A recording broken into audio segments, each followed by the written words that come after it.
Can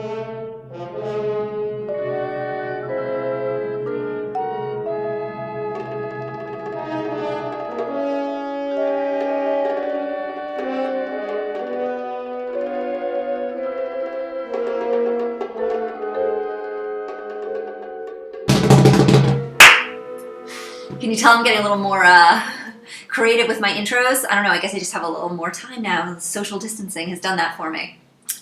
The year is 1931. The setting is a small Rhode Island town, and 13-year-old Nick Hodges wakes up from a very strange and disturbing dream. It's the kind of dream that he just can't shake, even as the hours pass. And on the same day as the bad dream, bad things start happening around town. Crimes. Somebody breaks the church windows with a rock, and somebody tries to set the schoolhouse on fire.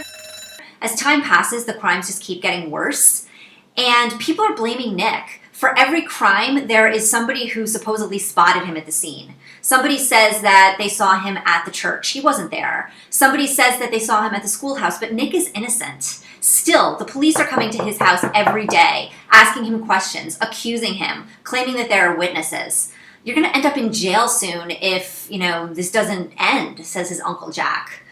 What is going on? Who is actually committing these crimes? Why does everybody think it's Nick? And how can he convince everybody, especially his Uncle Jack, that he's innocent?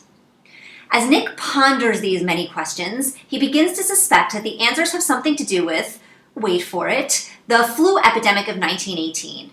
In 1918, there was a real historical flu that occurred, and it was an epidemic. And in the book, you can look that flu up, by the way. And in the book, the flu epidemic really takes its toll on Nick's small town, or it did 13 years ago.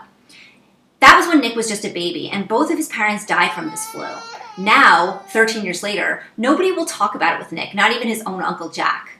But what would the flu epidemic of 13 years ago have to do with the crime spree going on now in 1931 that everybody is blaming on Nick?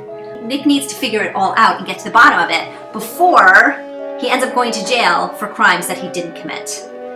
If you want to listen to this book, it's free right now in Audible because they're offering a bunch of free books for e-learning. That's what I did.